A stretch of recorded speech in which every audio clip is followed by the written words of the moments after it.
कल्पना कीजिए एक ऐसा व्यक्ति जो न किसी से द्वेष करता है, न किसी चीज की लालसा रखता है, न उसे जीवन का मोह है, न मृत्यु का भय। क्या ऐसा जीवन संभव है? क्या हम भी उस शांति को पा सकते हैं? आज हम अष्टावक्र गीता के एक गहरे श्लोक के माध्यम से इसी रहस्य को जानेंगे। सबसे पहले हम इस श्लोक के अर्थ को जान लेते हैं। उसके बाद एक कहानी के माध्यम से इस श्लोक के अर्थ को समझने का प्रयास करेंगे। श्लोक कहता है, जो धीर यानी स्थिर बुद्धि वाला है वह संसार में किसी से द्वेष नहीं करता, न ही स्वयं को देखने यानी आत्म प्रदर्शन की इच्छा रखता है। वह आनंद और दुख दोनों से ही मुक्त रहता है। वह न तो मृत है यानी मरा हुआ है, न ही जीवित। वह दोनों से परे है। बहुत समय पहले एक छोटे से गांव में एक साधु रहते थे। नाम था धीरानंद। गांव के लोग उन्हें बहुत मानते थे क्योंकि उसके चेहरे पर हमेशा एक शांत मुस्कान रहती थी। वह साधु न तो किसी की बुराई करते थे, न किसी की तारीफ में डूबते थे। एक दिन गांव में कुछ युवक उसके पास आए और बोले, बाबा, आप हमेशा इतने शांत कैसे रहते हैं? न आपको किसी की बात का गुस्सा आता है, न कोई चीज आपको बहुत खुश करती है। धीरानंद मुस्कुराए और बोले, बेटा, क्या तुमने कभी नदी को देखा है?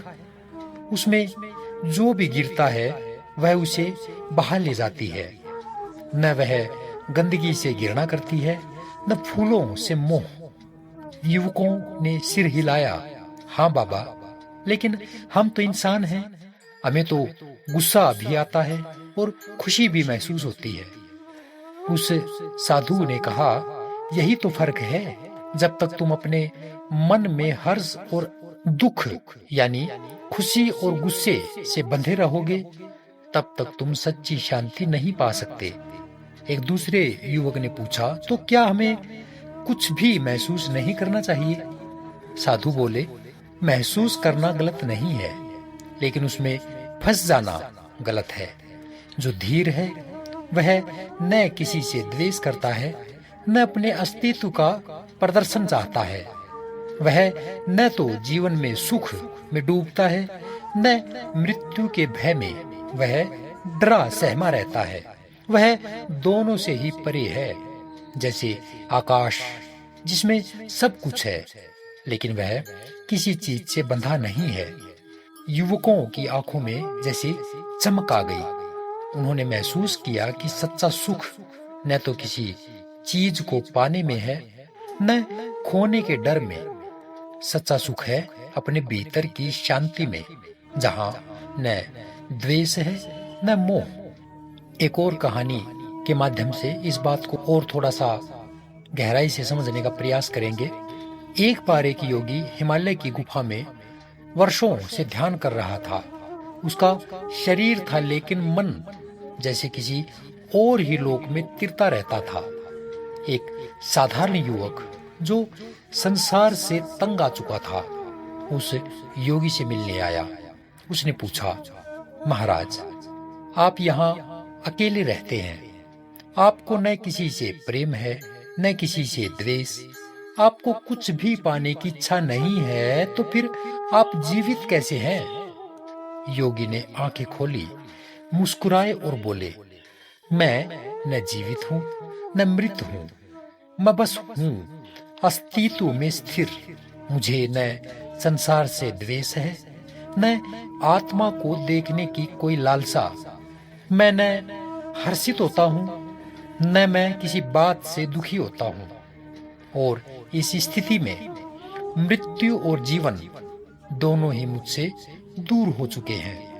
वह युवक एकदम से ये बात सुन के चौंक गया और चौंकते हुए पूछा, महाराज, लेकिन ये संभव कैसे है?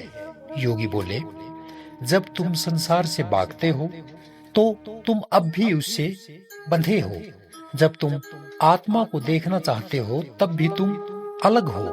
जब तक इच्छाएं हैं तब तक द्वैत है, पर जब न इच्छा रहती है न द्वेष, तब तुम हो ही नहीं और फिर तुम ही सब कुछ हो। अष्टावक्र इसी दशा की ओर इशारा कर रहे हैं। यह स्थिति है उस स्थिर बुद्धि वाले की जो न जीवन को चाहता है न मृत्यु से डरता है। वह न दुख से दुखी होता है न सुख से हर्षित। वह न स्वयं को खोजता है न संसार से डरता है, क्योंकि वह जान गया है जो मैं हूं वह शब्दों से परे है, अस्तित्व और अनअस्तित्व दोनों से अलग है। ऐसा व्यक्ति बाहर से जीवित तो दिखता है पर भीतर शून्य है और उस शून्यता में पूर्णता है।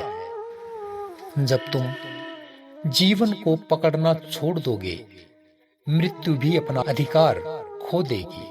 तभी तुम जानोगे न तुम जन्मे थे न मरे हो। तुम सदा से ही वही हो जो न तो जीता है न मरता है, बस होता है।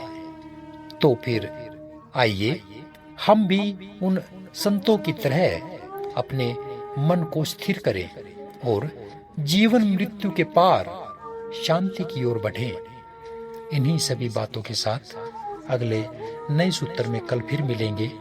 तब तक के लिए नमस्कार।